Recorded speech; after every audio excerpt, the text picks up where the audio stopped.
Então, boa noite, pessoal. Então, vamos para a nossa 13ª aula.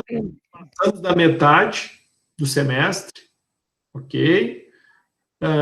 Então, já vamos hoje ter a nossa primeira avaliação de G2 do segundo trimestre. Vai ser uma atividade muito parecida com os moldes, né, do que a gente já trabalhou nas últimas duas aulas. Então, deixa a professora compartilhar aqui a aula de hoje, e o material já está disponível lá no aula.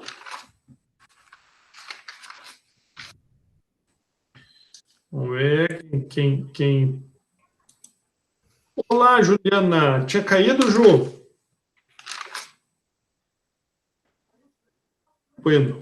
Vamos lá, então. Entrou isso? Apareceu, muito bem. Então, me avisem aí qualquer problema que dê na apresentação, na transmissão, por favor, tá?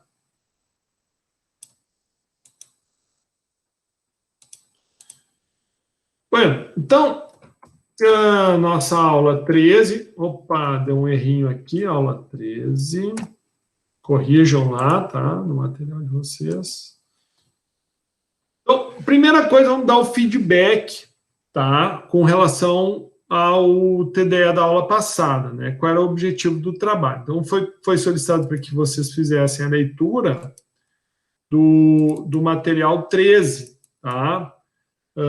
Os outros também ficaram como uma atividade, né, leitura, mas sem a necessidade de uma resposta. Então, esse material aqui, ele falava sobre a determinação de ácido acético em amostras de vinagre adulterada com ácido clorídrico, né, que na realidade, é um experimento com muito mais foco em educação, mas que, de uma certa forma, né, ajuda, principalmente na compreensão, tá, do comportamento de um ácido forte e de um ácido fraco.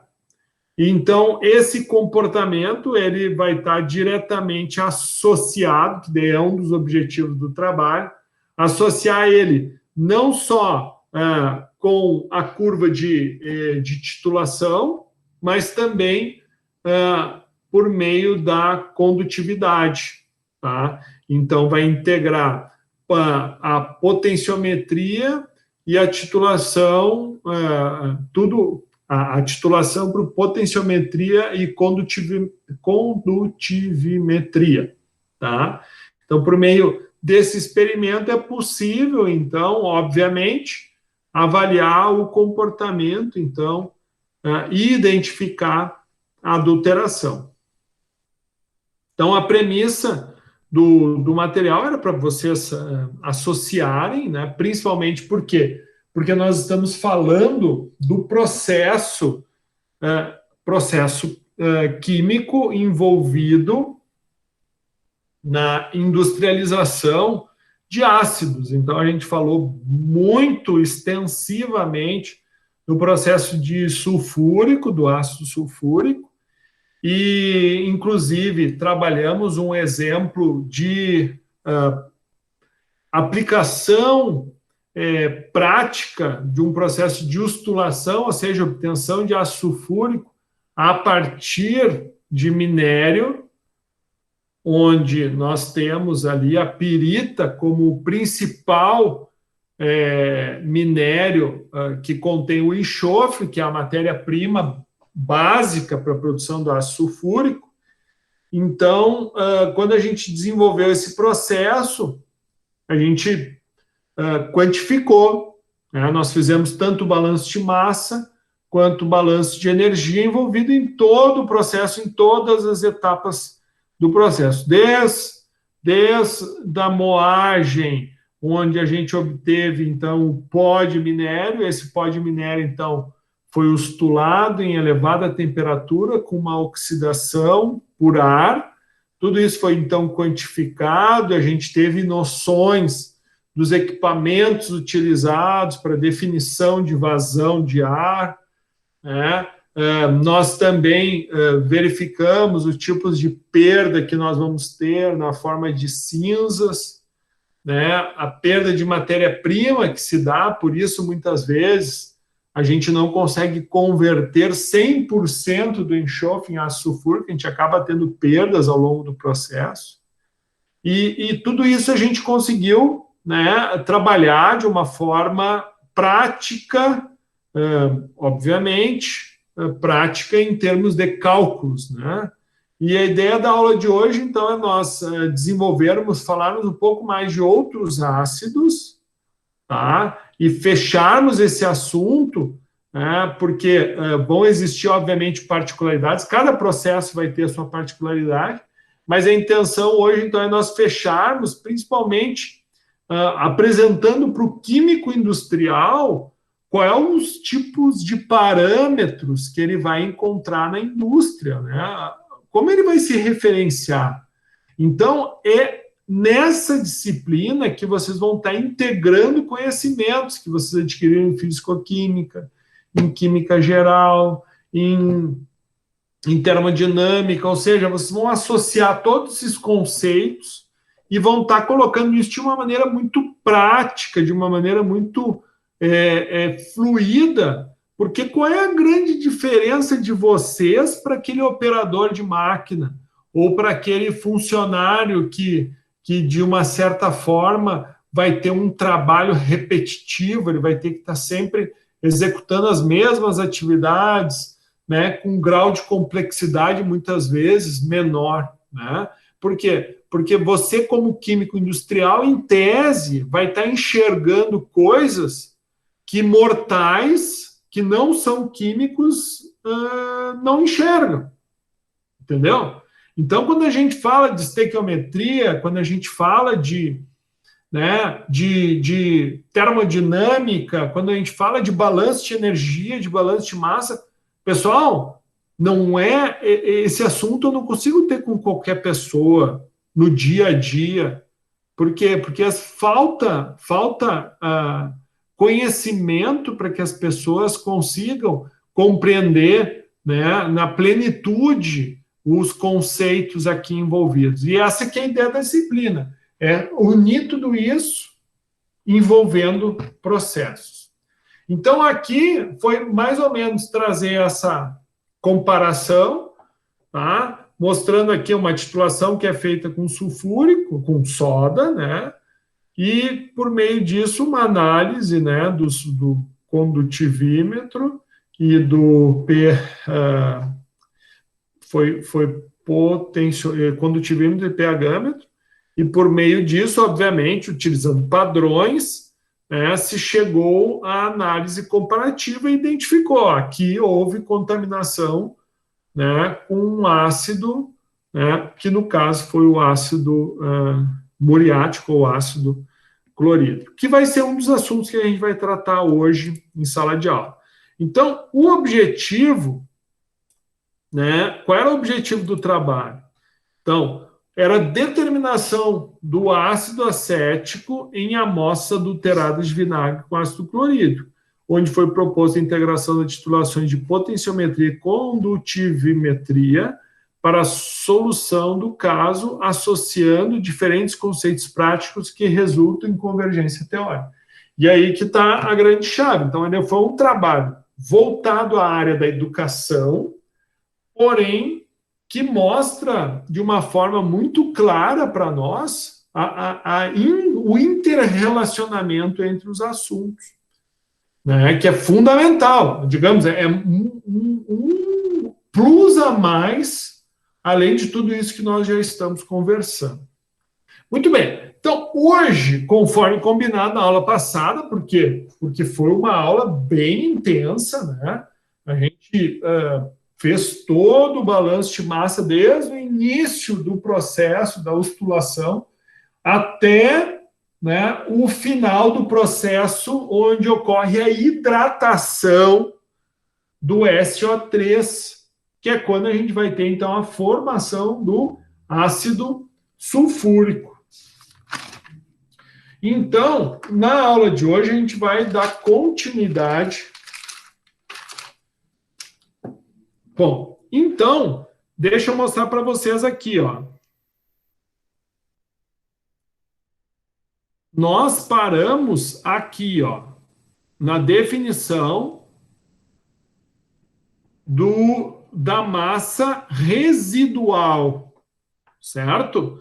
Agora, então, a gente vai começar com os dados da torre de absorção. Bom, dentro dos dados da torre de absorção, lembrando que, obviamente, aqui, quando vocês forem conferir os dados, e obviamente que o professor também vai permitir uma certa margem de variação. Por que uma certa margem de variação? Muito associada a, digamos assim, aos arredondamentos que a gente acaba fazendo. Então, em virtude disso, o nosso TDE de hoje vai ser que vocês reproduzam tudo isso que a gente fez aqui em Excel. O Excel, então, é um software, é uma ferramenta que permite nós realizarmos cálculo e ele vai guardando aquilo ali na memória. Então, se tiver o teu resultado tiver 30 casas depois da vírgula, ele vai permanecer aquelas 30 casas, então vai te minimizando então o erro, ok? Então, esse vai ser o objetivo, que a gente consiga realizar uma sequência de cálculos, mais uma sequência de cálculos em Excel. Então, vocês, tudo que a gente fez manualmente, vocês vão ter que também reproduzir manualmente, mas inserindo no Excel as fórmulas, ok? Então, vamos continuar na nossa aulinha de hoje. Bom, então, dentro da torre de absorção, a primeira informação, o primeiro dado, né, que nós tínhamos ali era que a variação de entalpia, né, dividido pela massa do SO3. Né? Bom, de onde é que saiu essa entalpia? Bom, essa entalpia é a entalpia de reação, tá? É a entalpia da reação onde ocorre a hidratação, tá? Então, deixa eu botar aqui, ó. O ΔH, a reação de hidratação do...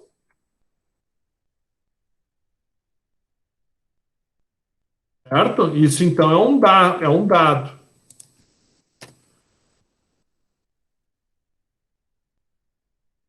Reação de hidratação. Então, a entalpia, ela é menos da fórmula, né?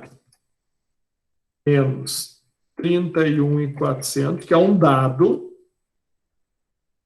local, certo?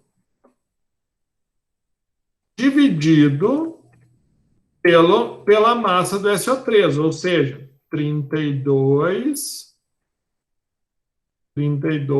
mais 3 vezes 16. Então, aqui vai dar menos 31.400 dividido por 80. Lembrando que nós vamos ter quilocal, quilo. Perdão que o menos sai fora aqui, né, pessoal? Menos com menos vai dar mais. Por isso que esse ficou o valor. Muito bem.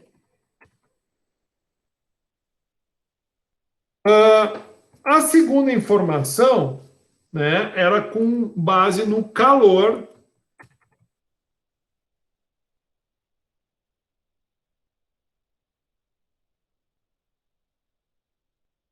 a equação E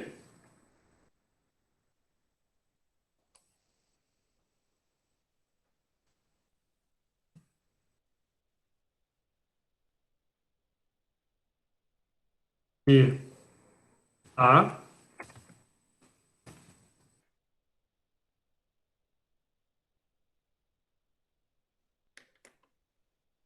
que vai ser igual ao que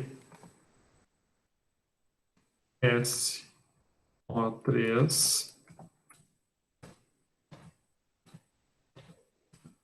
que vai ser igual. Bom, aqui nós vamos ter, então, a massa de SO3 vezes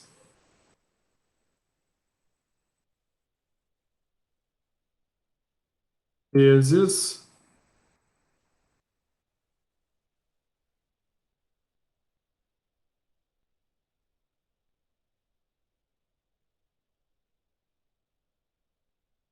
entenderem de onde é que sai a fórmula, né? Bom, de onde é que nós tiramos o WSO3? É o dado da semana passada. Vou abrir aqui.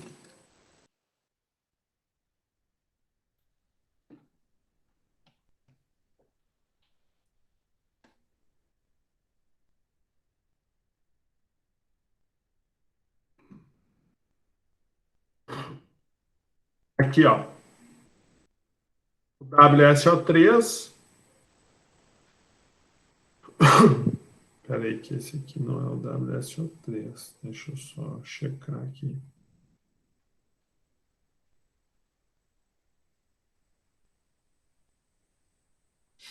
W...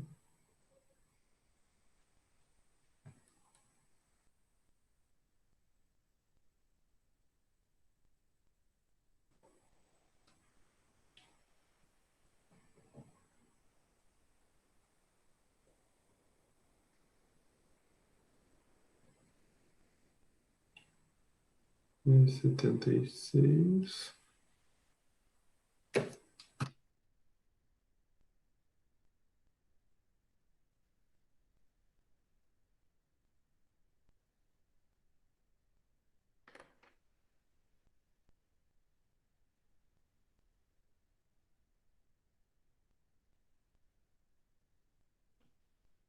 Essa informação aqui está errada aqui, pessoal. Deixa eu abrir aqui.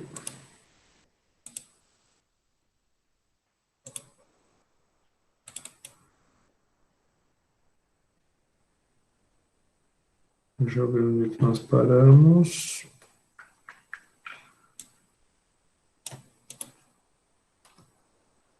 Tá. Aqui. 4SO3, 2, 4 vezes 80, 2 vezes 20, daí vai dar 4 vezes 80, 320, dividido por 240. Certo. Daí o W vai ser o 1076 do ferro, daí vai ser 1076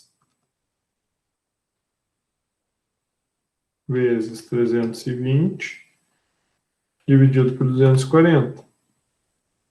Então, aqui vai dar 1434,7.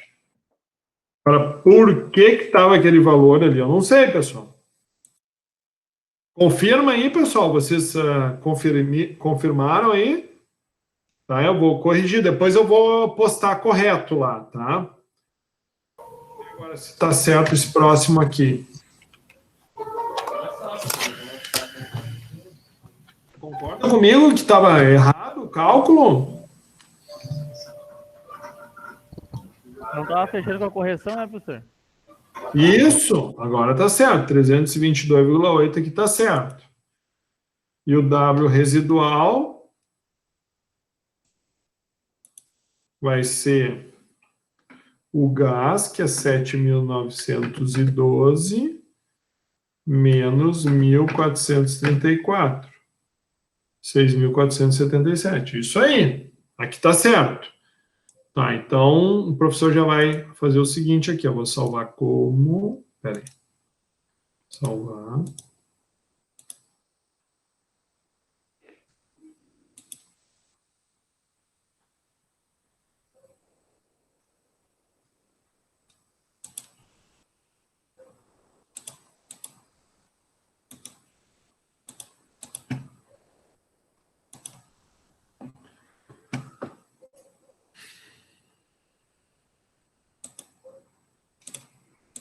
Pessoal, parece que eu estou perdendo tempo aqui, mas eu acho que é uma questão de nós organizarmos, porque senão a base do conhecimento que vocês vão... Só eu, pode ser. E aqui. Então, fechou. Ah, ok. Ele vai pedir para me fechar primeiro aqui. Imprimir.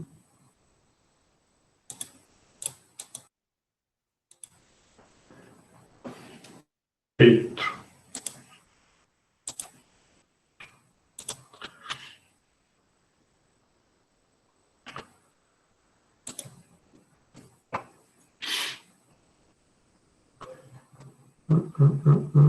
Tecnologia. Aqui. Química Industrial 1.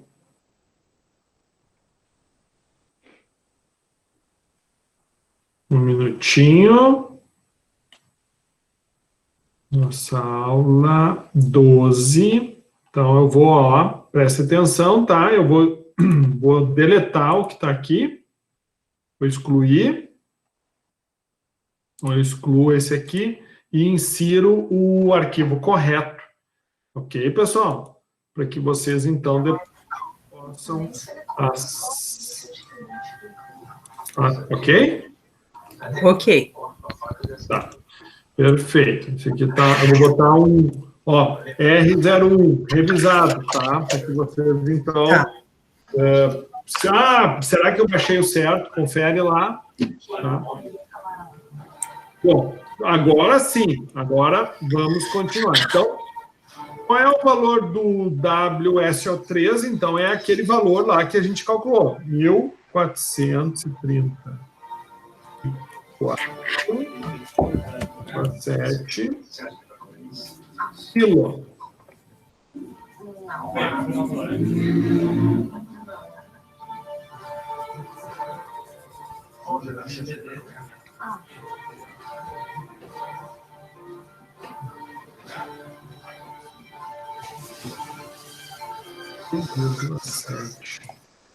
Hora vezes 31.400 quilocal dividido por 80 quilos. Certo? Aqui é quilocal, mol, e aqui vai ser quilomol, tá? Quilocal, quilomol, quilomol. Daí os quilomol se cortam, por isso que eu já coloquei direto quilocal, quilo. Agora tu vai fazer, então, 1.434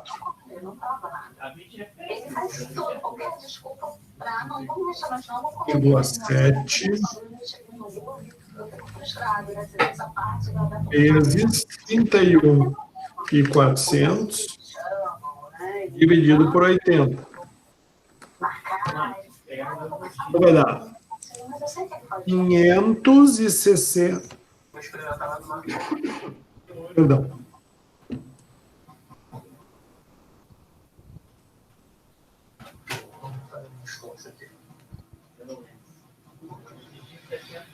Local hora. Então, a gente cortou quilo, sobrou quilocal hora. Bom, esse, então, é o calor de hidratação. Calor.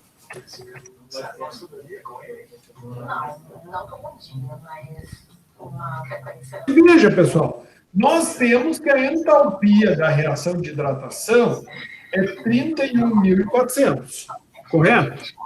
Dessa entalpia 31.800, o que acontece? Desses 31.800, nós temos que isso é por mol, por quilomol. Isso aqui é a quantidade por quilomol.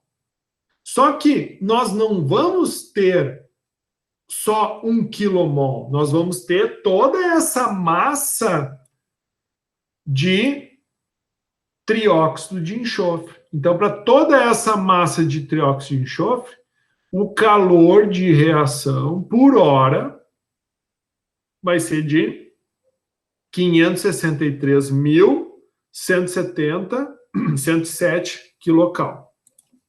Muito bem. Outra informação que é um dado é que o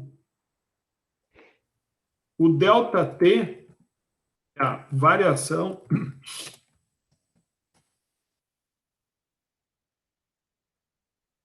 na torre de absorção. O ΔT é a mesma coisa que ele usa ali, se eu não me engano, aquele símbolo ali é o θ. Vou confirmar aqui.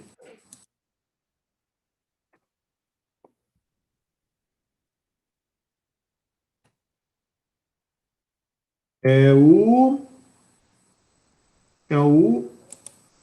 θ. Isso mesmo. É esse aqui, ó. Tá? O θ. Então, o exercício, a planilha, ela mostra aqui, ó, o símbolo do θ aqui, ó. Delta θ. Então, o θ é muito comumente usado para variação de temperatura. Então, fica mais fácil. Eu prefiro trabalhar com o T. Mas isso aqui nada mais é o delta θ. Ok?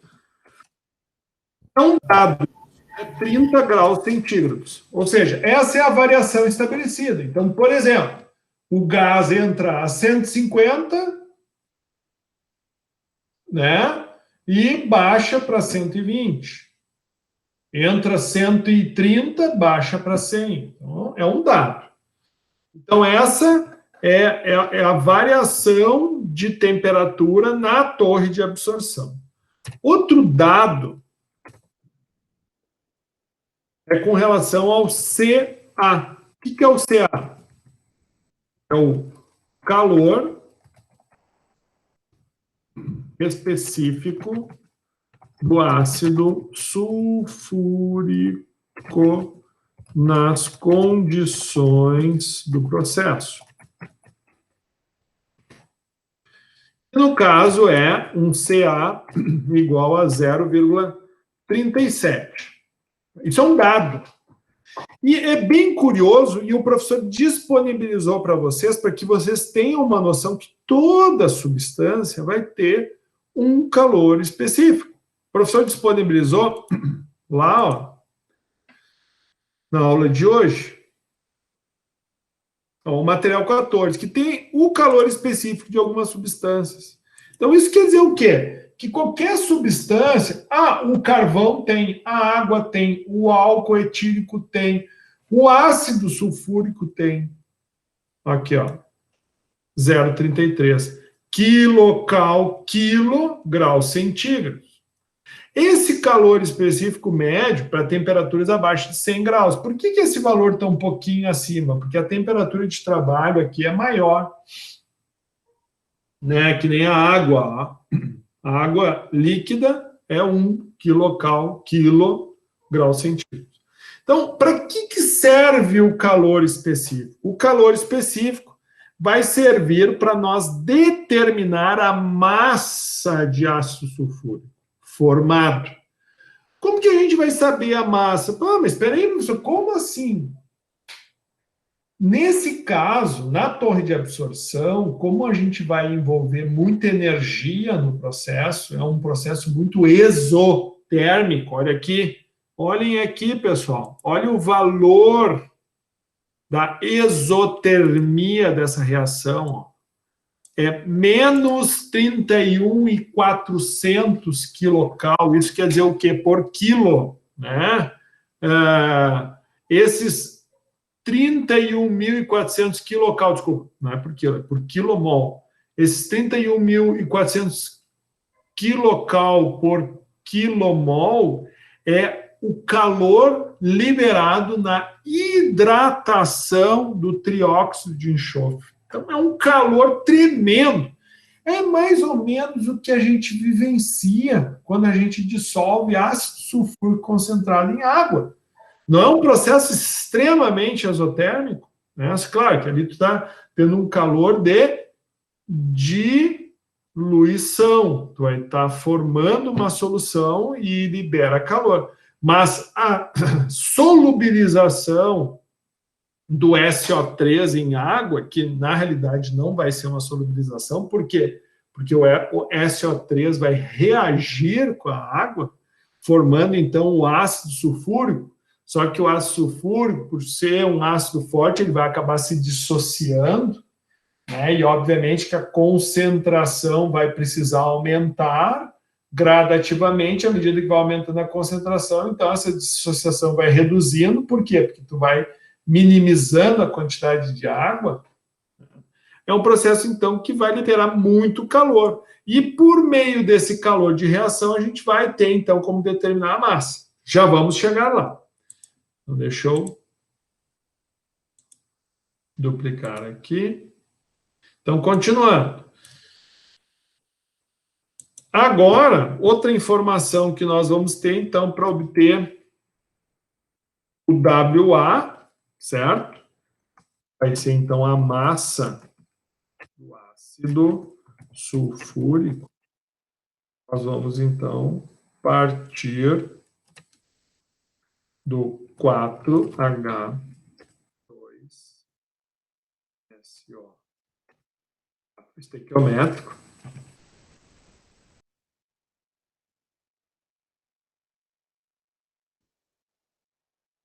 dividido por 2 FeS2. Isso aqui, então, vai ser 4 vezes 2 vezes 1,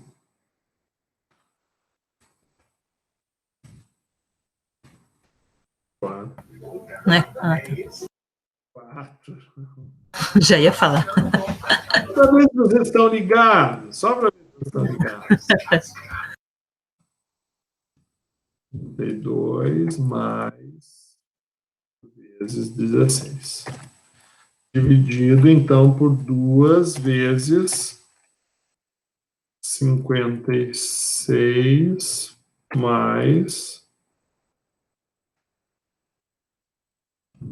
vezes 56 mais 2 vezes 32. Fechou.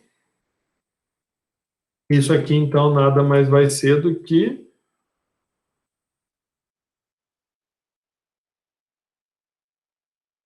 igual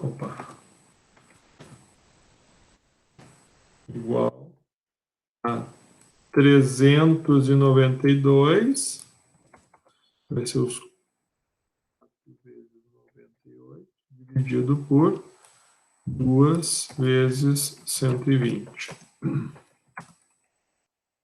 392 dividido por 240. Bom, então, nós partimos de quanto? Então, a gente não parte de... Então, o WA vai ser os 1076. Lembra desse 1076? A gente está sempre trabalhando com ele.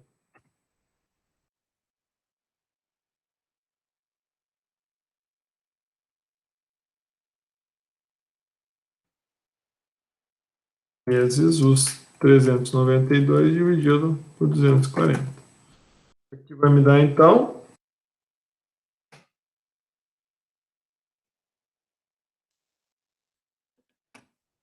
Quem está aí? Boa noite, dona Bruna. Tudo bem?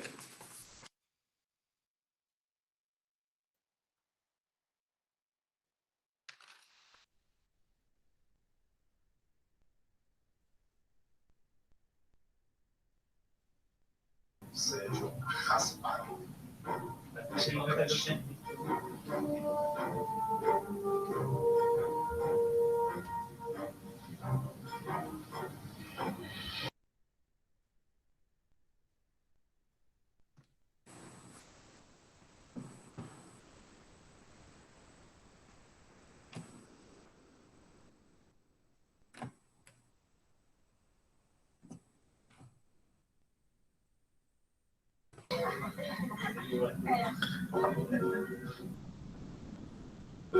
Bom, então essa aqui foi a informação que nós achamos, tá, para o ácido sulfúrico. Porém, tá, o que acontece? Na realidade, nós não queremos chegar nesse ponto, porque a gente já sabe que nós vamos ter as 40 toneladas, né? E que esse 1.076 quilos de sulfeto de ferro, ele é uma consequência daquela quantidade de ácido que nós determinamos lá na aula passada. Mas sim, o que me interessa aqui é este dado energético para a partir daqui nós chegarmos. Então, esta informação aqui, ó.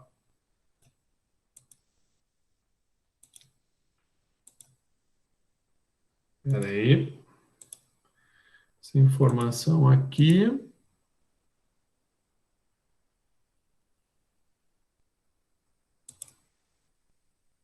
Vou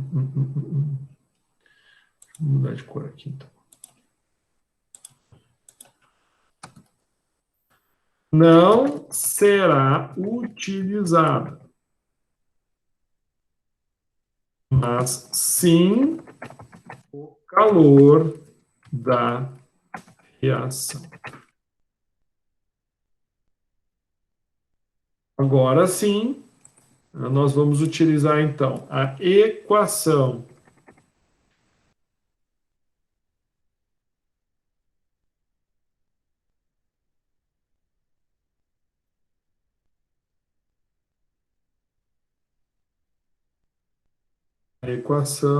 que vai ser Q igual a M vezes CA vezes delta T. Ou seja,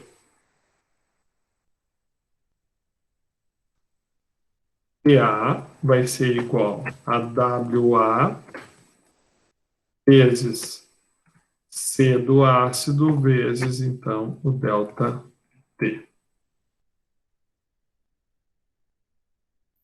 Nós temos tudo, né? Aqui no caso, eu vou isolar, então, o WA. O A vai ser igual.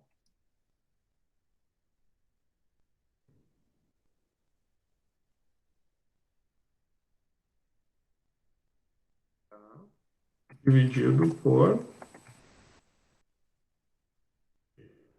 vezes delta T. O A será igual a QA. Esse valor aqui, ó.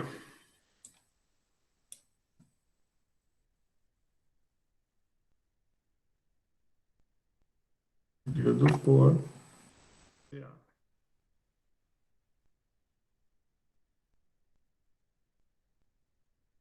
Vai ser quilo tal.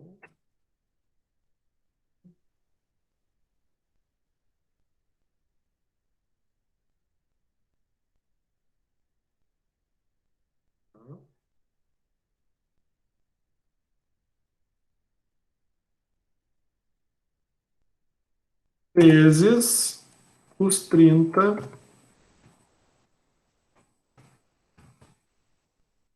centímetros. Então, WA vai ser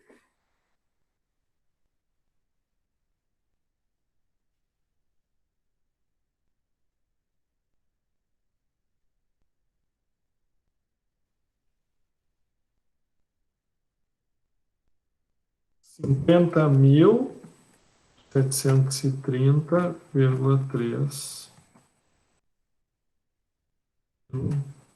Então, cortou quilocal, sobrou quilo, cortou centímetro, sobrou quilo-hora. Então, fechou a nossa informação. Bom, então, essa vai ser a quantidade em massa projetada, tá, para o ácido sulfúrico, tá, projetado para o sistema. Porém,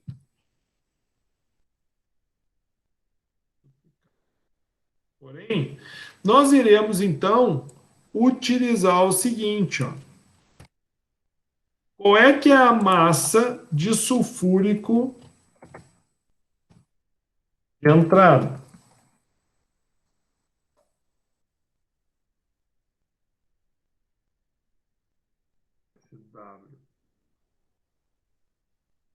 Igual WA menos WSO3 dividido por 2, ou seja, é a massa dele. E qual que vai... Isso aqui são informações, tá? Isso aqui, então, são dados. Se vocês olharem nessa segunda parte aqui, tem essas informações que estão aqui, ó. São dados obtidos conforme o processo de produção. E o W do ácido, ou seja, a massa de ácido que sai vai ser, então, o WA mais o WSO3 dividido por 2. Então, a massa do WSO3 a gente tem, do WA também. Esse aqui é a massa.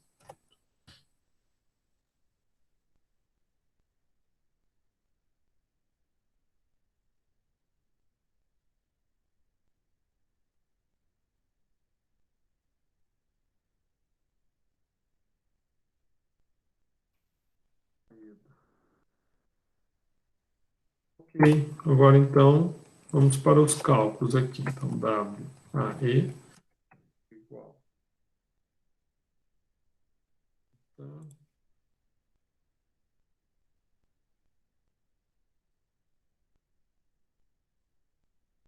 Menos massa do WS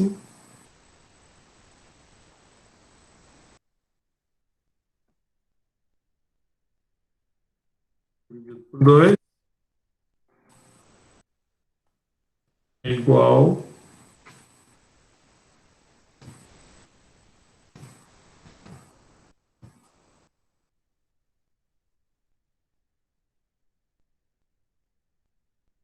aqui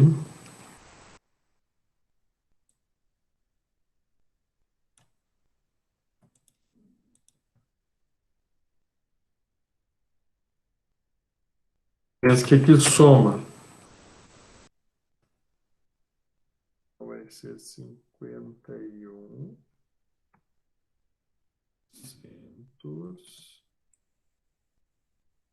47,6.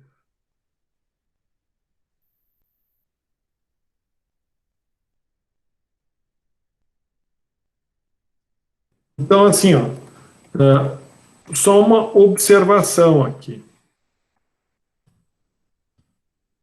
Base, calor envolvido por hora, delta T.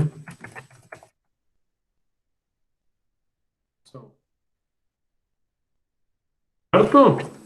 Então, aqui nós vamos ter as quantidades, então, de ácido que entra e as quantidades de ácido, né, que vão estar saindo nesse processo, que é aquela última etapa, né, que é na torre de absorção. Então, a gente sabe que vai ter um reciclo muito grande de ácido, né, e, obviamente, que a concentração dele a gente vai obter através da seguinte base de cálculo. Então, aqui, nós vamos, então, mesa dinâmica, nós vamos usar o seguinte dado. XA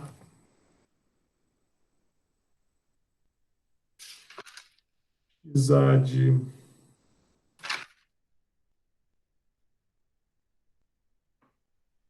que sai, que é a mesma coisa que o XA2, tá? Que ele chama, na realidade é a concentração saída vai ser X AS igual 0,98, certo? Que é a concentração, né? Então, vamos botar aqui, ó, 98% dividido por 100 vezes o WA que entra.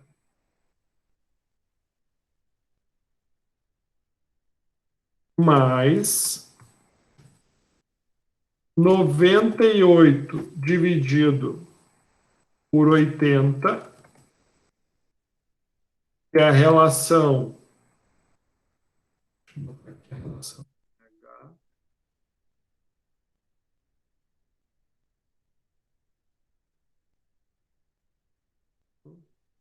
Dividido.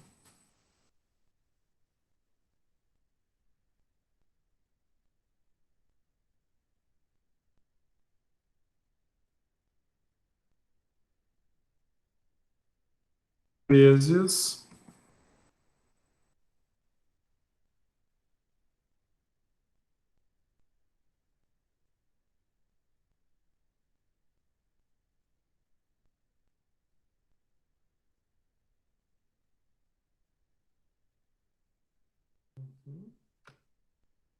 dividido tudo isso aqui pela massa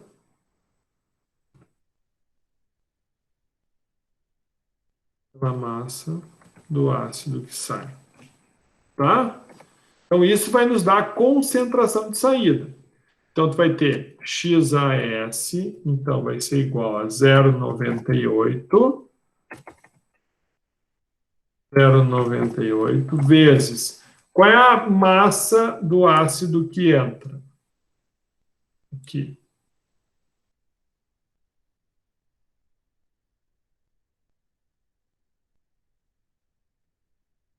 Mais. Qual é a massa do sulfúrico? 98. Dividido. Qual é a massa do trióxido de enxofre? 80. Vezes. Qual é a massa?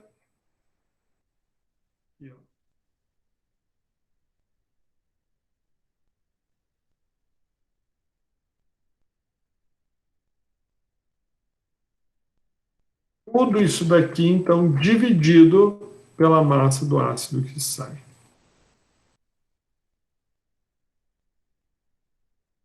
Então, a concentração do ácido que sai, quanto que é, pessoal?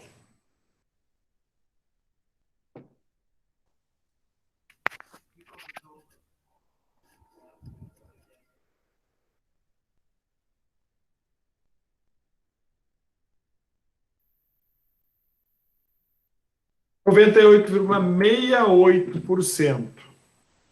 Ok? Ok. Oi. Tá.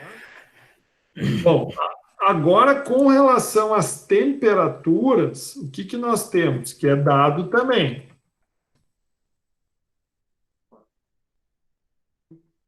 Temperatura do gás. Aos centígrados.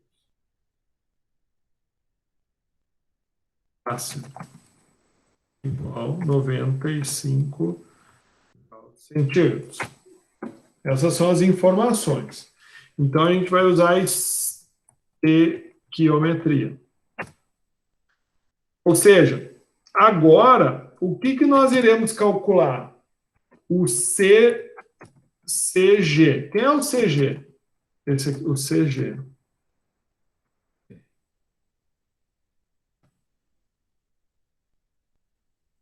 O CG é o coeficiente.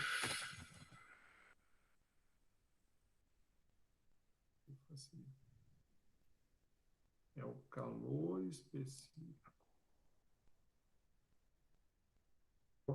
Gás. Quem é que constitui o gás? Então, o CG vai ser o C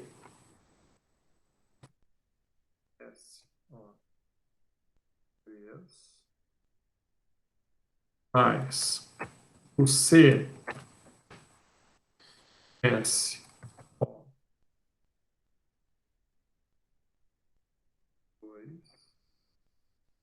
mais o C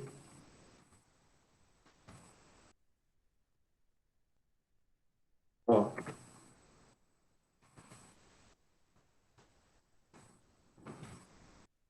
mais o C N. Só que lembrem-se que isso daqui, lembra da reaçãozinha lá? Ó, deixa eu mostrar para vocês. Essa reação aqui,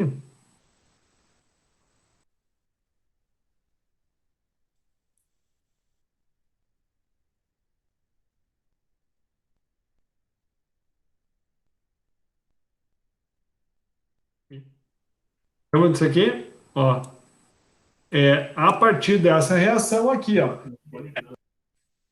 Equação geral, deixa eu colocar aqui.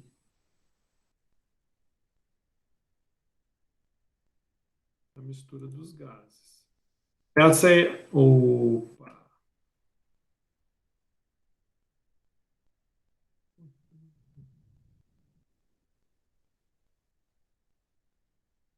Então, essa daqui, e lembrando que, no caso,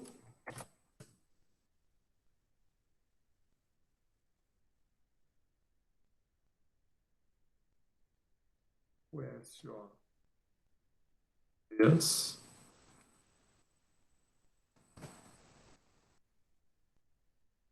SO.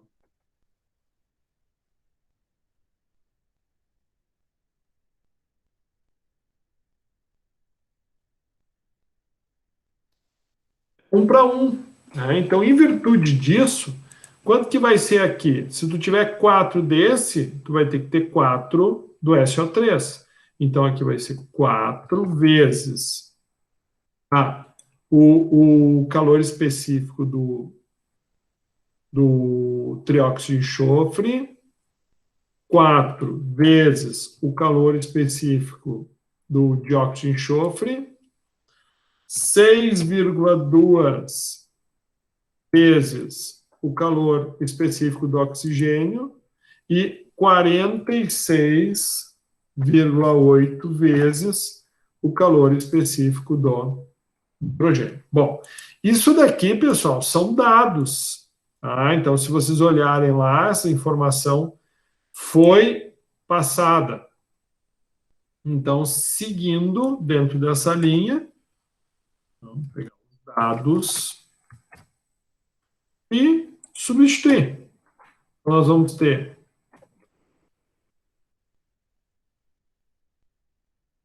o CG vai ser, então, 4 vezes 0,18 mais 4 vezes 0,17 mais 6,2 vezes 0,23 mais 46,8 vezes 0,26. Então, o calor específico do gás, veja, por que a gente está tendo que encontrar o calor específico do gás? Porque nós queremos encontrar as temperaturas médias de saída e de entrada, né? A gente sabe que na teoria dá um delta de 30 graus. Na teoria, né, no valor, mas, desculpa, e no valor prático deu 30 graus, mas e na teoria? Qual vai ser o valor? Então, a gente precisa do CG.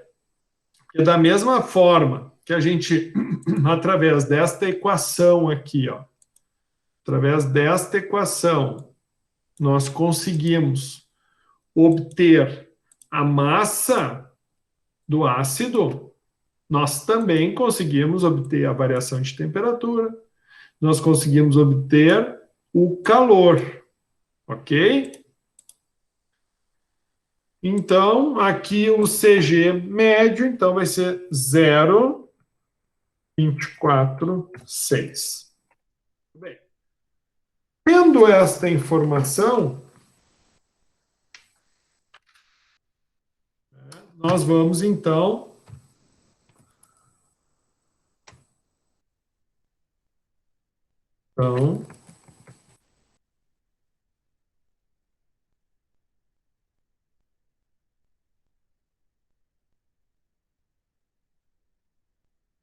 balanço de energia.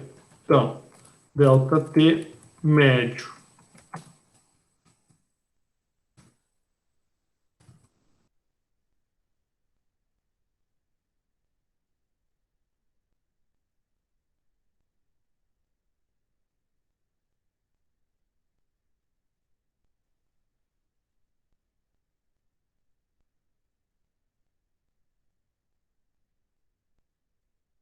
Delta θ, que é como está descrito lá no material.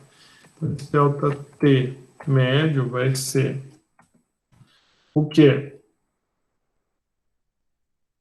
Ah, teve mais um dado aqui, ó.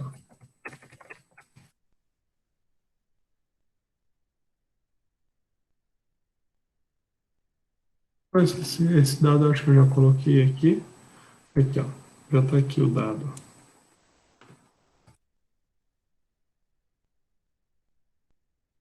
Não precisa repetir. Só uma observação aqui, ó. OBS. O CT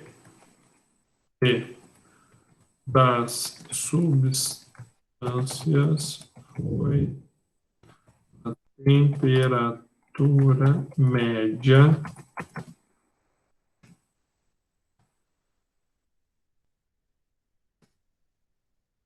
graus 50 mais 95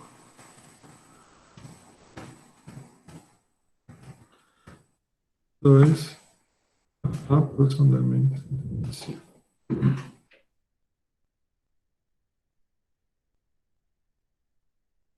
Certo? Esses valores aqui, então, são baseados nesta temperatura aqui, ó. Lembra que eu mostrei para vocês o material lá? Bem, esses valores aqui do CP, né? Esse valor de CP é para uma temperatura abaixo de 100. Então, se a gente pegar aqui o valor do gás sulfídrico, ou do SO3, é 0,397, mas está abaixo de 100. E ali a gente está trabalhando com 125 graus. Então, por isso que dá essa diferencinha. Aqui. Opa. Ah, pera, que eu entrei no 12. Aqui. Por isso que dá essa diferença aqui dos valores, tá? Em virtude da maior temperatura.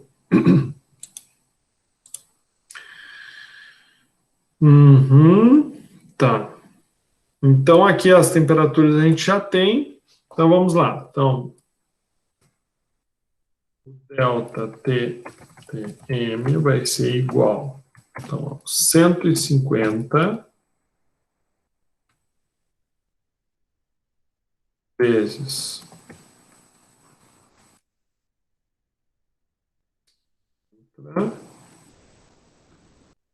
vezes G mais 95 vezes o WA vezes o CA dividido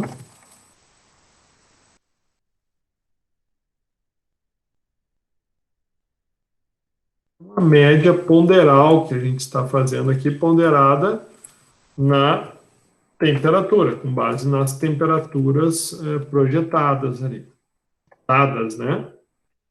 Delta T M,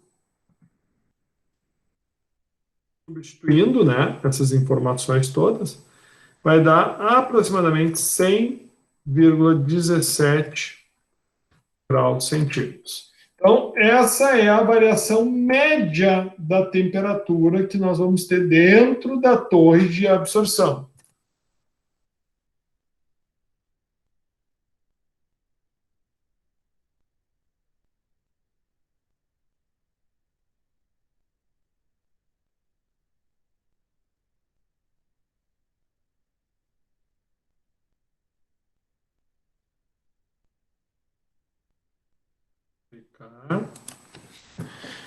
Muito bem. Agora, então, qual vai ser a temperatura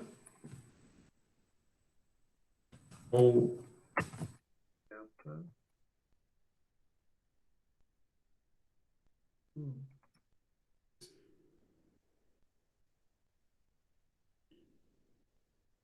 temperatura de saída? Nada. Vai ser 100 menos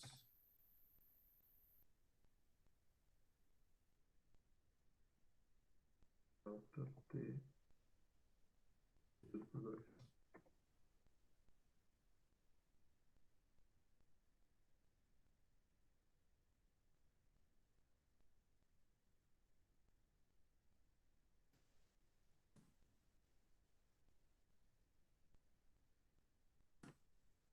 Essa vai ser a temperatura do ácido.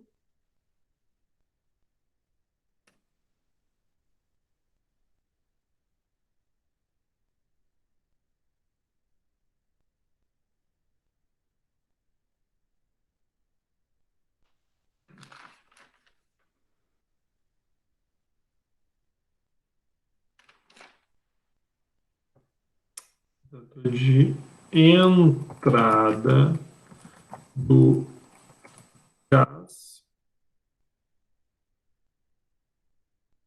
e a temperatura de saída, né, no caso do ácido, que é o θ2.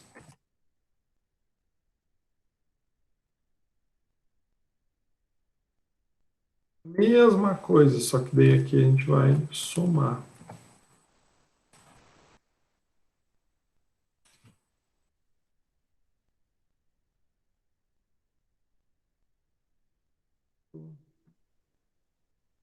Virou 17.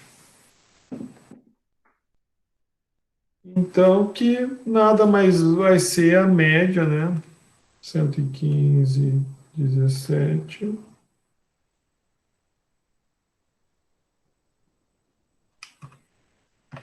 Que vai dar os 30 graus de diferença projetado lá no início, né? Mas só que num primeiro momento se projetou uma temperatura de entrada, de saída, né? Desculpa, de entrada dos gases 150 e de saída do ácido 95, mas na prática aplicando a gente percebe que vai ser invertido os valores, mas mantido o ΔT. Então, aqui vai ser a temperatura de saída após as trocas térmicas e tudo mais. Bom, então, pessoal, aqui nós completamos, né, a resolução dessa atividade, onde envolveu o preenchimento, né, aqui o exercício simplesmente ele te dá as informações, e ele te dá alguns dados, e com base nessas informações e nestes dados, a gente então obtém toda a base para que nós compreendamos, então, o que se passa em cada etapa do processo. Ok? Isso aqui depois eu vou postar lá, tá? Depois que a gente finalizar a aula. Muito bem. Então, com base nessa informação, a gente finaliza o feedback da aula 11, que foi quando eu propus para que vocês, então, fizessem toda essa gama de cálculos aí. E hoje, então, vamos entrar dentro de rotas, conversões químicas e aplicações de produtos envolvendo ácido clorídrico, ácido acético e outros ácidos, né, que a gente for aí, né, está trabalhando. Deixa eu só confirmar a hora aqui. Beleza, então temos mais uns minutinhos aí antes do intervalo.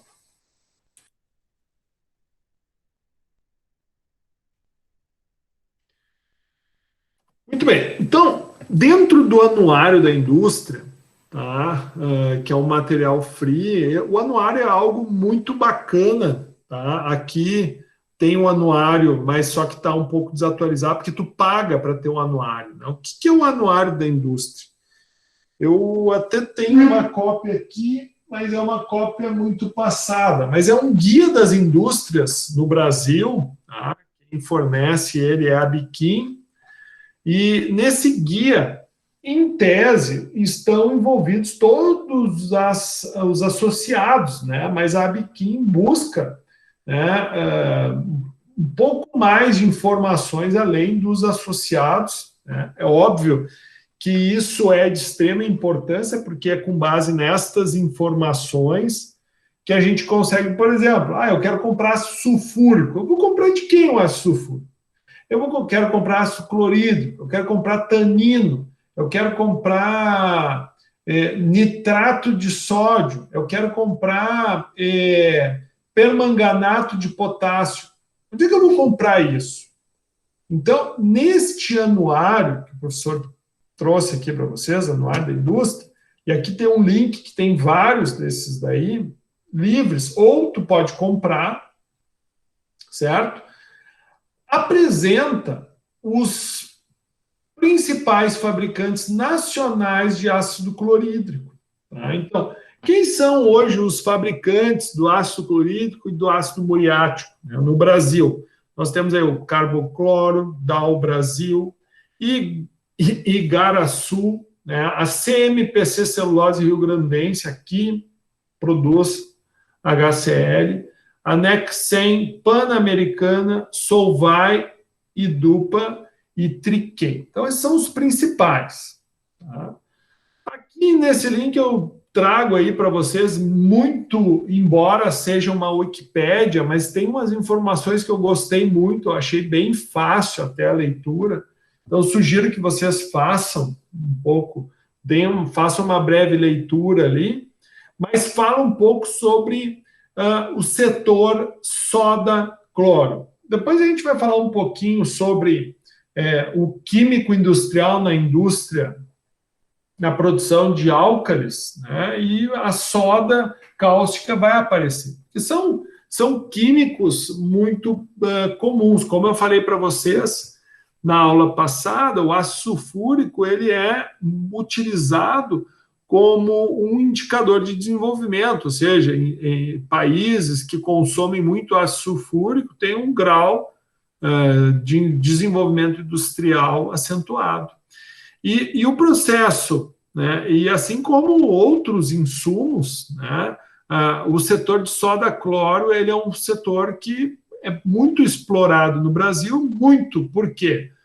A soda, muito aplicado na indústria de celulose, então é algo que interessa, tá? E o cloro, muito aplicado na indústria de saneamento, né? Então, por exemplo, nesse material do BNDES, ele traz um pouco sobre o setor de soda, cloro no Brasil e no mundo, tá? Então, modernamente, pelos processos mais utilizados para a produção de cloro, da soda e de outros produtos, de outros poucos produtos halogenados, normalmente obtidos nas respectivas plantas do setor, como o ácido clorídrico e o clorídrico de sódio. Produto ativo da água sanitária. São necessários basicamente 3 insumos. Então, o sal, a água e a energia elétrica. Algumas indústrias ainda utilizam mercúrio metálico, embora esse processo de fabricação venha sendo combatido por ser ambientalmente prejudicial, caindo aos poucos em desuso, como é comentado a seguir neste trabalho. O que o professor fez? O professor disponibilizou uma série de materiais para vocês e disponibiliza links. Pessoal, o conhecimento é algo que é de vocês, entendeu? Como é que o professor vai cobrar isso de vocês? Né? Eu vou cobrar todo o material que eu posto, todo o material que eu compartilho, né? Então, é importante que vocês, como futuros químicos industriais, vocês entendam. Quando eu falo, processo soda-cloro, o que é o processo soda-cloro? O que ele utiliza? Ele utiliza sal, utiliza água e energia. Ou seja, a partir de sódio, cloro, hidrogênio e oxigênio, a partir de 4 elementos, a gente produz aí, então, gás cloro, produz hipoclorito de sódio, produz hidróxido de sódio e também produz ácido clorídrico. Ficou claro isso para vocês? Então, esse tipo de conhecimento é o que a gente vai cobrar. E vocês, como químicos industriais, têm que ter essas noções, né? Agora, como que o quantitativo se dá? Bom, quando nós formos trabalhar com soda, eu vou trabalhar, né, um pouco mais em cima disso. Não vai ser nosso foco para ácido clorídrico, porque vocês vão ver que o ácido clorídrico ele é muito mais obtido por outra fonte que não essa. Então, aqui mostra um pouquinho, né, da cadeia produtiva de cloro e soda. E mostra aqui água, sal, energia, eletrólise, né? Então, hidrogênio, cloro, soda cáustica, né? E todos os elementos, inclusive aqui a potássia cáustica, dá para tirar, então, a barrilha, né? Que a barrilha, no caso, é o carbonato de sódio. E aqui mostra as aplicações que nós vamos ter. Então, esses insumos aqui são amplamente utilizados na metalurgia, né, do alumínio, papel, celulose, química, petroquímica, adubos, tintas, sabões e detergentes, artigos de plástico e vidro, indústria têxtil, alimentos e bebidas, tratamento de água e revenda e consumo cativo. Né?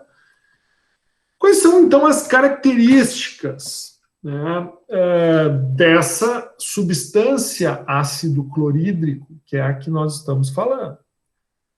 Sua solução saturada em água apresenta-se como um líquido fumegante claro e ligeiramente amarelado, com odor forte e irritante, por força do desprendimento do cloro. Contém pouco mais de 33% de cloreto de hidrogênio, em peso, quando comercializado no grau industrial a granel. O transporte é feito em carros-tanques. Como reagente químico do laboratório, no grau PA, pró-análise, é fornecido em embalagens menores, geralmente frascos de 500, né, onde, para análise, o percentual de HCl é 37%. Por que não se comercializa o a 37%? Porque ele é muito instável, ele é muito volátil. Então, ele acaba sendo muito prejudicial no processo produtivo, porque todos esses fumos eles vão atacar tudo que está no entorno. Né? Então, esses cuidados têm que se ter quando a gente vai estar trabalhando com produto a nível de indústria, porque quem vai comprar uma carreta de HCl não está comprando HCl porque gosta do HCl, não, vai estar usando ele como um precursor de algum processo, né, para produção de PVC, para produção de outros insumos que a química permite com que ocorram, então, essas transformações. Então, as aplicações, né, vão desde a limpeza, né, o tratamento de metal ferroso, por decapagem, então, ácido clorídrico é muito comum em decapagem, indústria galvânica, né, flotação e processamento de minérios, acidificação de poços de petróleo, regeneração de resina de troca iônica, isso é muito comum. Onde é que a gente usa resina de troca iônica? No processo de desmineralização da água. Então, utiliza-se para desmineralizar a resina catiônica, o ácido clorídrico, né, uma solução de ácido clorídrico. Na construção civil, que a gente sabe aí que é os ácidos de limpeza, né, de piso, de porcelanas, que é a base de clorídrico. Neutralização de efluentes, né, quando a gente tem cargas alcalinas, muito alcalinas. Fabricação de produtos para a indústria de alimentos e farmacêutica. Então, essas são as aplicações do HCl. Então, agora, a gente enxerga uma FISP. O que é uma FISP? Então, toda substância química ela tem uma ficha de informação de segurança sobre produtos químicos. E quem é que elabora essa FISP? Nós, pessoal. Nós. A gente elabora. Com base em quê? Em pesquisa. Se tu, por exemplo, foi contratado pela IPLAS. A IPLAS vai começar a revender ácido clorídrico. Não, a IPLAS vai fabricar ácido clorídrico. Bom, como é que ele vai fazer isso? Vai precisar de um químico. E quando vocês fizerem essa produção, vocês vão ter que criar uma especificação de produto. Ao criar essa especificação de produto, que a gente já falou isso em aulas passadas, lembra quando a gente falou de controle de qualidade? Precisa definir parâmetros. Há pouco mesmo a gente estava falando sobre ácido sulfúrico, a gente especificou qual era a pureza do ácido que a gente vai querer. Né? Não só a pureza, mas a gente pode definir alguns contaminantes. Por exemplo, essa região de onde tem essa pirita, tem um contaminante no solo que é cromo. Né? Então, cromo, eu quero limitar concentração de cromo no meu produto final. Inclusive, na prova, né, que nós fizemos, na objetiva, o professor fez um exercício sobre controle de qualidade, onde eu defini os parâmetros e aquele produto foi reprovado. Mas por que foi reprovado? Eu dei uma série de alternativas onde eu fiz vocês pensarem sobre o que pode reprovar um produto. Então, quando a gente especifica algo, né, a gente precisa detalhar. E a FISP, que, além de trazer informações a respeito de segurança, uso de EPI, cuidados no manuseio, no transporte, toxicidade, entre outros, são um total de 16 itens. Desses itens traz informações sobre o que é a composição, né? E quais são as propriedades físico-químicas. O que define isso? É nós, pessoal. É isso que eu quero dizer. São os químicos que fazem isso. São os químicos. Então, mas onde é que eu pego isso? Bom, N materiais. Tem handbooks sobre informação de produtos químicos. Hoje nós temos uma ferramenta sensacional que é a internet, que tem uma infinidade, né, um número muito grande de informações. É óbvio que vocês, como químicos, têm que saber filtrar. É que nem o professor, quando deu esse exercício, o professor se baseou num livro, mas esse livro, ele traz as informações, ele traz alguns dados, algumas informações, mas o detalhamento de como a gente ia obter esses cálculos que eu fiz com vocês em sala de aula, cabe a você, químico, decifrar. O cara não vai dizer para ti por que a massa molecular do ácido sulfúrico é 98. Cara, tu fez disciplina de química geral para saber calcular uma massa. Professor, mas é que eu não aprendi. Bom, pessoal, isso é com vocês. É o estudo. É a mesma coisa que eu estou passando uma infinidade de materiais para vocês. Professor, mas eu vou ter que estudar tudo? Bom, não sei. Quem vai ser o profissional depois vai ser tu. E provavelmente a gente vai se encontrar nessas estradas da vida. Depois, mas tu não sabia disso? Tu não sabia que quem tem que fazer é a FISP, que é tu não sabia disso? Ninguém nunca te explicou? Ah, pois é, mas é que é difícil. Bom, tudo é difícil. E lembre-se, você só tem emprego, vocês só são contratados. Por quê, pessoal? Porque existem problemas. Porque se o empresário não tivesse problemas, ele não ia contratar você. Por quê? Para que ele vai te pagar um salário alto?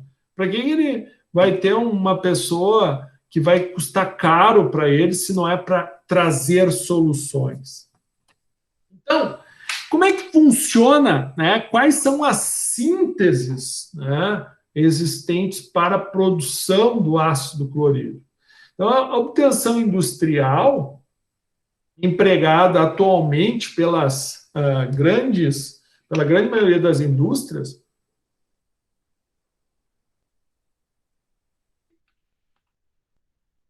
basicamente são 4 processos, tá? Um que é a síntese direta, né? Exemplo do que a gente vê ali no processo de cloro-soda, né? Como via subprodutos da cloração de compostos orgânicos. Então, a gente sabe lá que a gente aprende com Mazini, aprendeu com Wolff, com a Dione, que tem certos organoclorados que precisam, né, usar o cloro. Tu faz um processo de cloração num produto orgânico.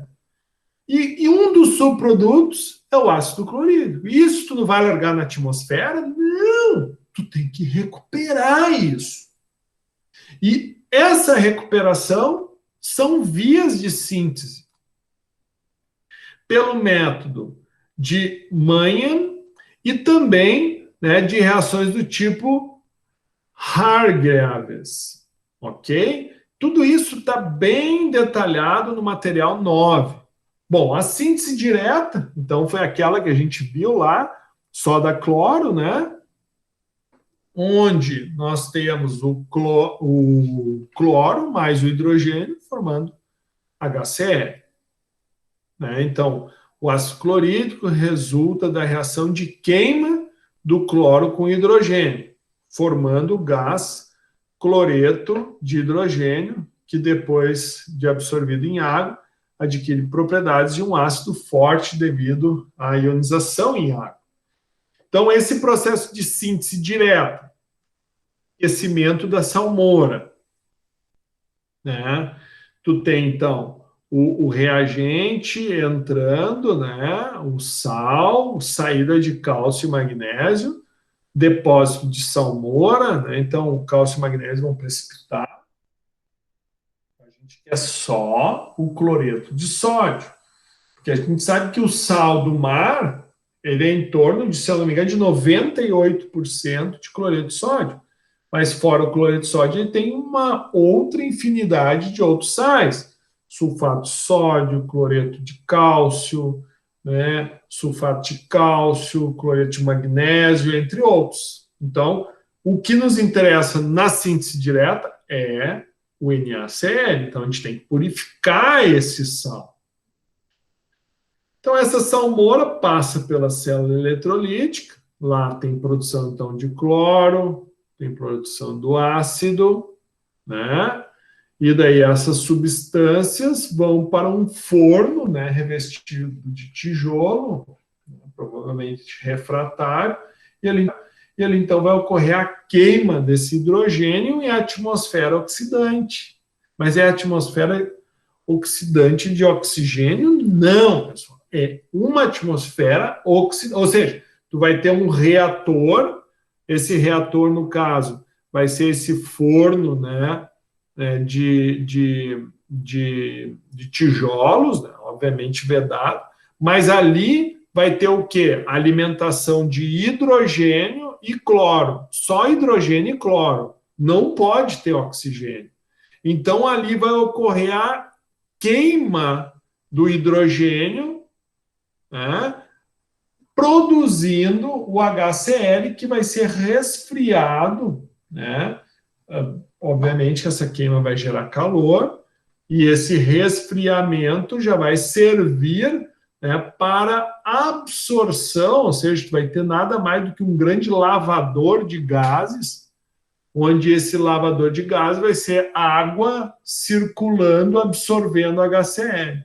Quando se atinge a concentração acima de 31%, 32%, vai se separando esse ácido e vai se adicionando mais água, certo? Então, isso é um processo, né, de produção via salmão. Bom, o processo, né, onde nós vamos ter como subproduto da reação, então, uma é para a produção do sulfato de sódio, né, com aplicações farmacêuticas, outras aplicações, onde um dos subprodutos vai ser o HCl, ou pela cloração de hidrocarbonetos aromáticos e alifáticos, onde o subproduto vai ser o HCl. Estude mais material nobre. Bom, e a síntese, né, a necessidade da purificação pela síntese indireta, o professor disponibilizou para vocês um material muito interessante, que é o material 11, é uma patente, tá, onde ele mostra, né, que a hidrólise, né,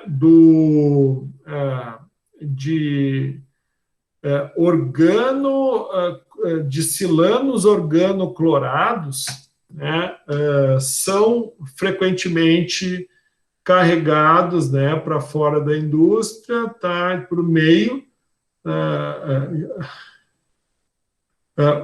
ou seja, então o processo de fabricação, né, gera, né, ácido clorídrico. Ok?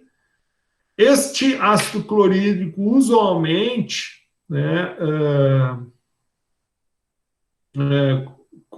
não contém somente, né, o HCl, mas ele também apresenta traços de silano, né, e outros produtos hidrolisados.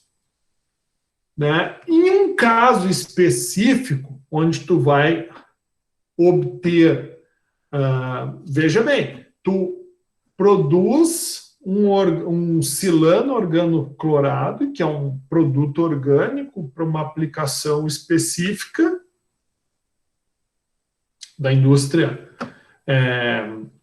petroquímica, da indústria de química fina, e por exemplo, né, tu vai querer obter um dimetil diclorosilano, né, utilizando iniciando, né, com silano, traços de silanoxano cíclicos, como o hexametilcicloxano ou o octametilciclotetraciloxano, né, ou linear oligosiloxanos, como exemplo de cloro-tetrametil-diciloxano ou hidroxitetrametil-diciloxano, né, em em um processo, né, um processo de cloração, de uma cloração enérgica, né, ou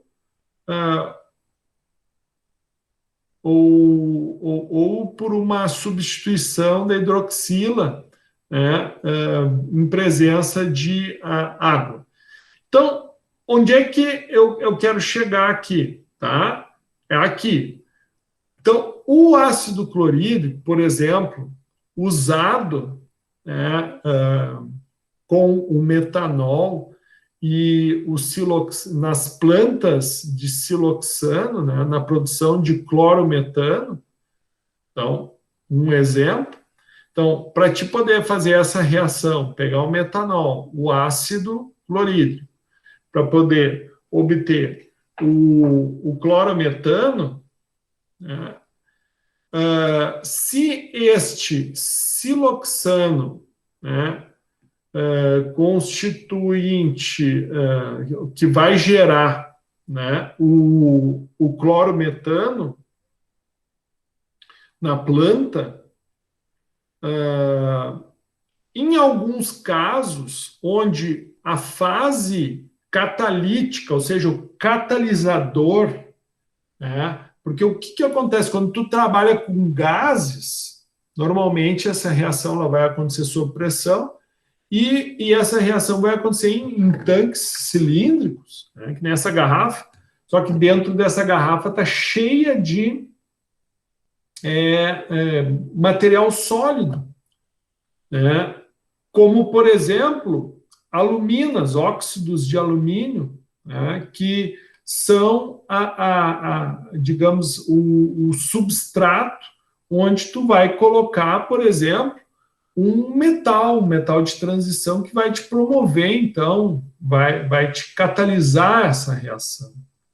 Então, o que ele está te explicando aqui, né? Então, usualmente, ativados com óxido de alumínio, né, essa reação de catálise é inativada, né, pela superfície. Em alguns casos, né, a fase líquida catalítica pode, né, sofrer, né, com constituintes, com resíduos de siloxanos que ficam na forma residual, presentes no HCl produzido a partir de um processo de síntese como que a gente apresentou aqui. Então, quando tu faz, então, uma purificação do HCl, ou seja, quando tu reutiliza o HCl, que é originário como subproduto de uma reação, ele não vai estar sozinho, ele está junto com o produto principal, ele é um subproduto.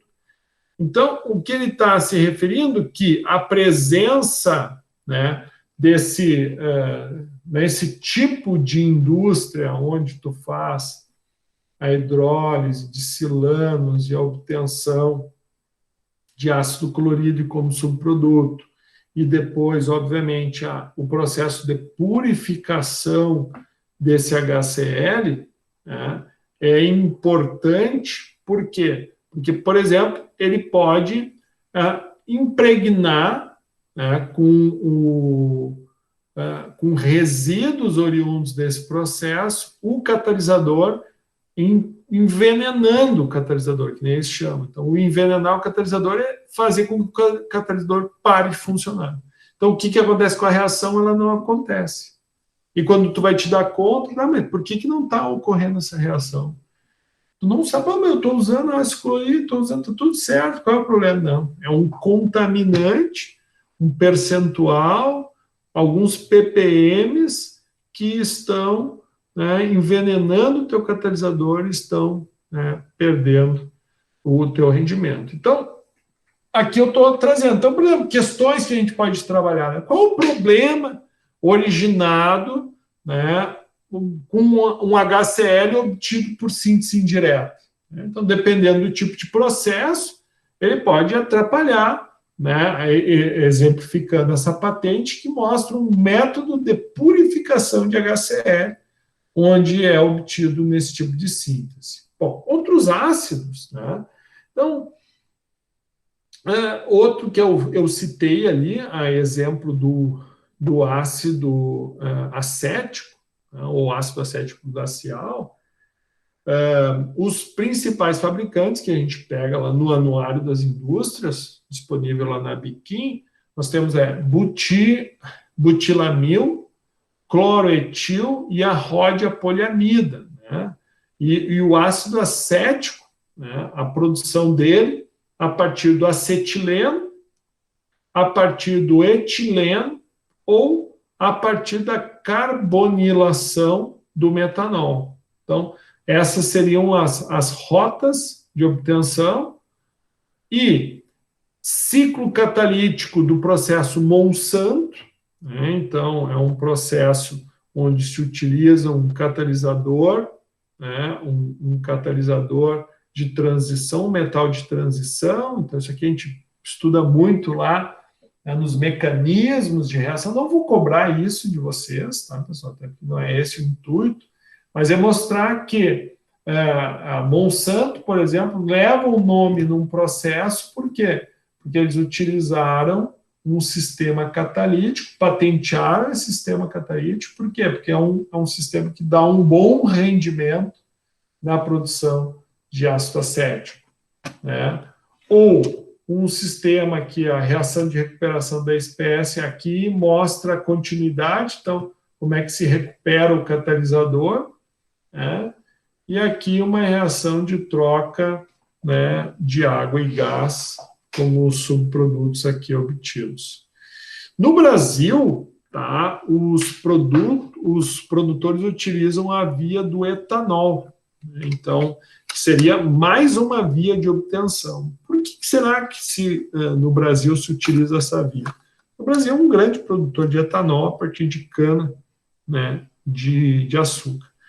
Então, um processo mais oneroso e antigo que a produção da via clássica, a carbonilação do metanol. Então, no Brasil, a gente utiliza essa via etanol, tá?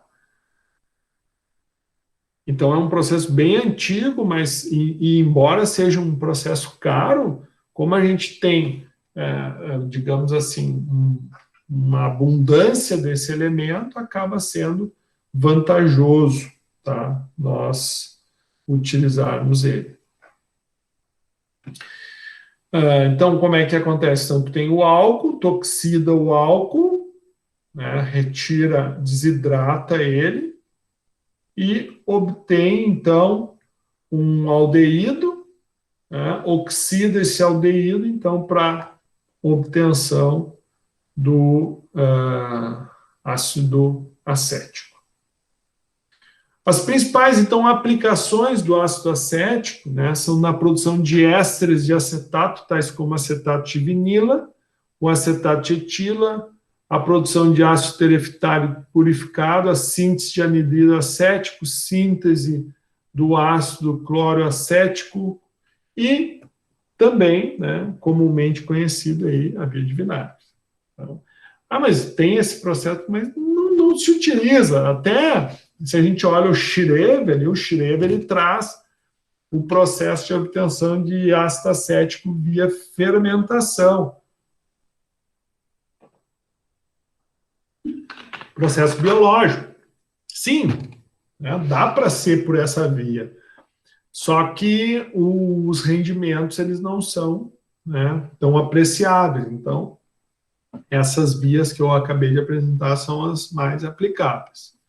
As aplicações, então, finais desses acetatos, até para que a gente entenda, por exemplo, acetato de vinila é para formar o poliacetato de vinila, que é um copolímero, né, de acetato de vinila, empregado na produção de plásticos, né, películas, sprays para cabelo, laque, tintas, base água, revestimento de papel, materiais de acabamento e adesivos.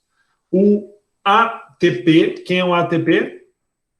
Aqui, ó, que é o ácido tereftálico purificado, é um importante intermediário para a síntese do poliéster. Então, o poliéster aí é muito utilizado, né, em fibras, por exemplo. Né, daí aqui a gente mostra, o professor mostra as rotas, então, o ácido acético, o ácido tereftálico para obtenção do PET. O ácido acético, anidrido acético, produção do ácido acetil salicílico, né, o ASS, né, ou AS. Os ésteres de acetato, né, a produção do poliacetato de vinila, do acetato de celulose, né, aqui outras rotas e assim por diante. Então, vejam a importância do ácido acético né, para alguns mercados. Então, PET, toda a indústria de garrafas PET passa pelo ácido acético. Né? Então, aqui um pouquinho mais de detalhes aí para a gente ter um... Né? E daí, como eu falei, a indústria de fermentação, né, que é o emprego de micro-organismos para converter, né, cientistas dirigem processos vitais dos fermentos, bactérias, dos fungos para a produção de substâncias químicas, que é, por exemplo, essa via de fermentação é uma via utilizada para a produção de etanol. Não quer dizer que não dê para fazer uma síntese química, dá, mas dependendo do processo, é viável financeiramente. Então, isso é uma ciência também aplicável, na qual os químicos, né, utilizam, então, micro-organismos para a produção de substância, o emprego de micro-organismos para converter uma substância em outra. Muitos processos de fermentação competem, né, como síntese de caráter restritamente químico. Então, isso aqui é um dado importante, né, que mostra, tem muita confusão. Não, dá um exemplo, uma indústria de bebidas, uma cachaçaria, uma cervejaria. Não, o biólogo pode assumir porque é um processo biológico. Não. Muitos processos de fermentação competem como síntese de caráter restritamente químico. Produção de etanol, produção de acetona, álcool butírico, álcool acético. Então, o biólogo não tem capacidade. Não tem capacidade. Não tem. Vai envolver reações químicas e isso cabe ao químico. E quem vai regulamentar isso vai ser o conselho. E o conselho não vai permitir que o biólogo assuma um processo químico. Produção de cachaça, produção de álcool. Muito embora o biólogo seja importante, sim, para selecionar determinadas cepas, para melhorar o rendimento, quem sabe, da multiplicação dos micro-organismos, talvez ajustes de nutrientes, pode, de uma certa forma, ajudar com uma melhor interpretação, né, das rotas, né, sintéticas, da forma como ocorre a biodegradação ou a bioformação, sim, pode ajudar, mas é uma atividade exclusiva do químico. E daí aqui mostra, então, a rota do vinagre. Então, a primeira etapa é a produção do álcool, e daí, sim, né, a segunda etapa vai envolver, da mesma forma, a produção do aldeído e, por fim, a produção, então, do ácido acético. Então, os processos mais utilizados para a produção de vinagre são os processos que tem processos característicos, né, que além da introdução dos micro-organismos, tu tem tipos particulares para fazer com que esses micro-organismos, então, se desenvolvam. E aqui a curiosidade técnica, que foi o artigo que vocês já leram e realizaram a atividade, que era com relação à determinação, né, de adulteração de vinagre por meio da adição de ácido clorídrico. Bom, outros ácidos, e daí da mesma forma como o professor já apresentou para vocês, a ABIQUIM, então, permite com que a gente utilize, então, esse anuário, ácido cítrico utilizado não só em alimentos, mas utilizados para limpezas de torre de resfriamento, de caldeira, fluorídrico, fórmico, fosfórico, nítrico. Então, aqui eu apresento alguns fabricantes, né?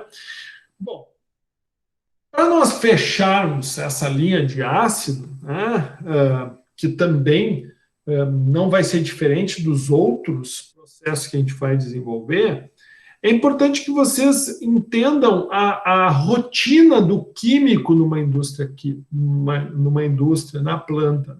Assim como eu falei para vocês, que esse tipo de visão é uma visão restrita nossa. Por quê? Porque existem algumas habilidades que não é qualquer mortal que tem.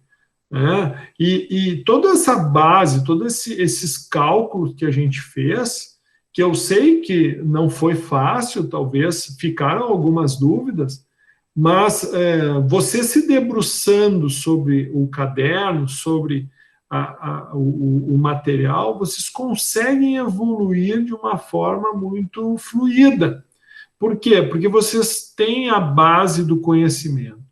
Então, dentro de uma indústria química, qual vai ser o trabalho, né, mínimo necessário de um químico? É fazer integração, integrar controle de qualidade com dados reais da planta, né, como a gente viu.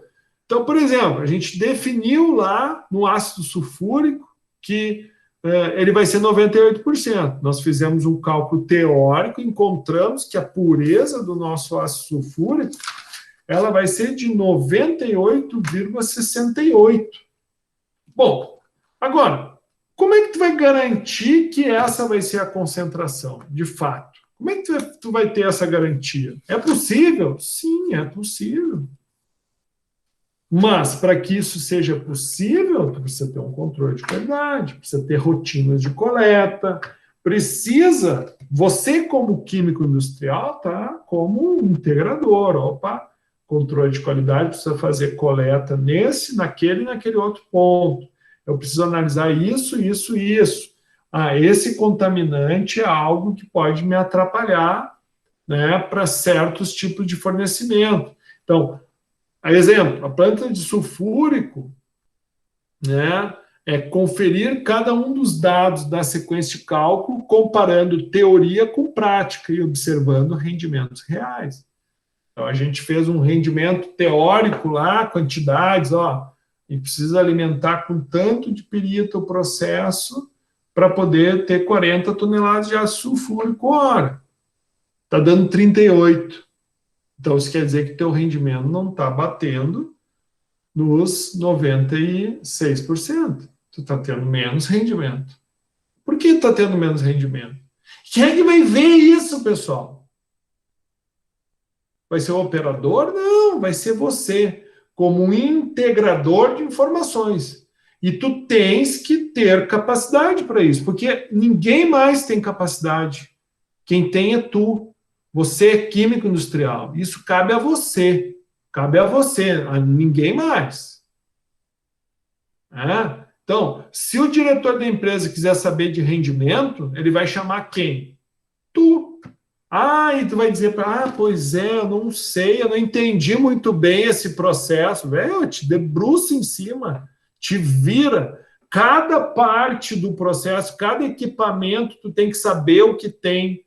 Tu tem que saber o percurso do produto. Tu tem que fuçar.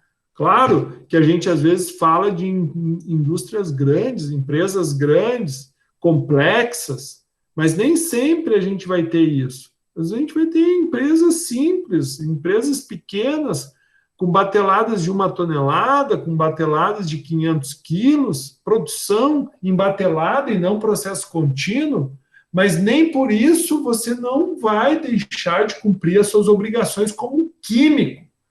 Não, mas eu sou responsável técnico, eu vou lá uma vez por mês, não me interessa.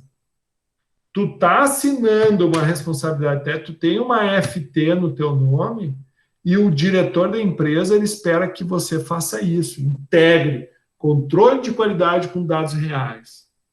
Gerenciar controle de ordem de produção versus instrução de trabalho. Checar a repetitibilidade do processo, a necessidade de utilidade, energia, troca térmica. Então, quem é que tem que fazer isso? Quem é que tem que fazer esse gerenciamento?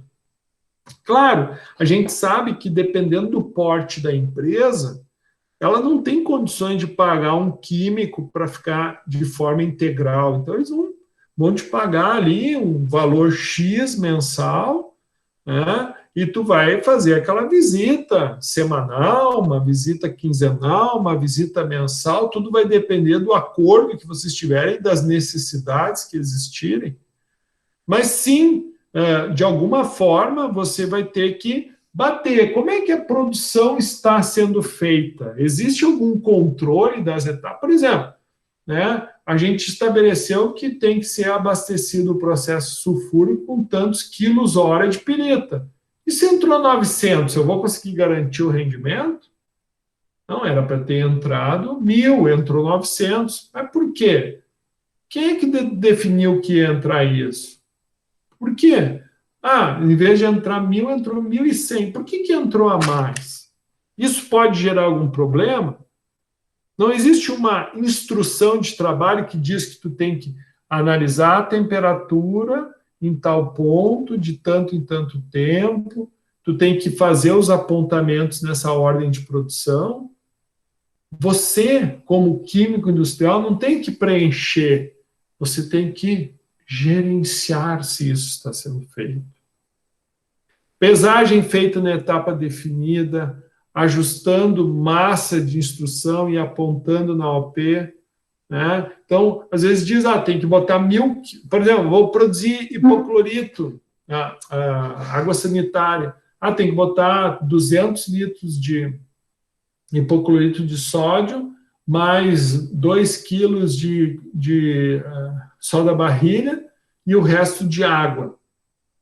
Tá, isso é o que está escrito na instrução, mas quanto que tu pesou? Tu pesou isso? Tu avolumou isso? Qual era a concentração que estava? O controle de qualidade liberou a matéria-prima para te fazer? Como é que funciona esse processo? Pessoal, o operador não tem que saber isso. Ele precisa ser treinado. Uma vez treinado, você tem que gerenciar o que ele está fazendo. Essa é a tua missão como químico industrial. E organizar, né? Outra coisa importantíssima. Tudo isso vai acontecer mediante plano de ação. Tem N métodos, né? Mas o mais simples é o 3W. O que, quando e quem. E, com periodicidade, conferir se a coisa está acontecendo. Né? Por exemplo, quem tem que organizar o plano de resíduos? Quem tem que organizar, né, as prevenções, segurança, manutenção, preventiva? Quem tem que organizar isso?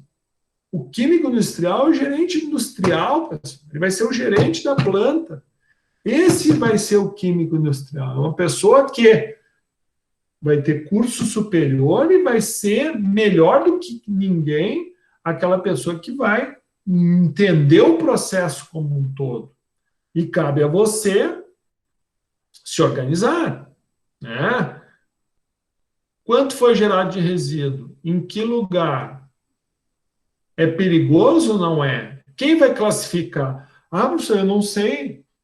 Ninguém melhor do que tu para saber quais são os produtos desenvolvidos. Esse frasco está contaminado? Qual é o tipo de contaminante? É perigoso ou não é? Usa 10.004, classifica? Você é químico, você entende de materiais. Então, dentro, né, como exemplo, né, programação de insumos, mão de obra, terceiros.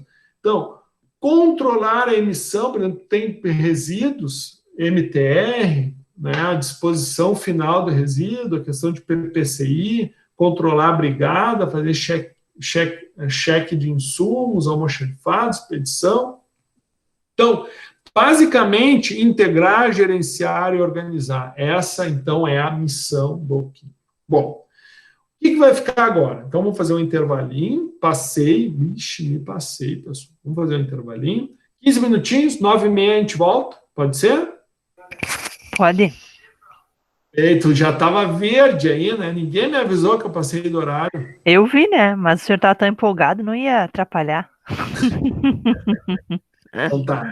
Então a gente retorna 21h30. Tranquilo? Ok.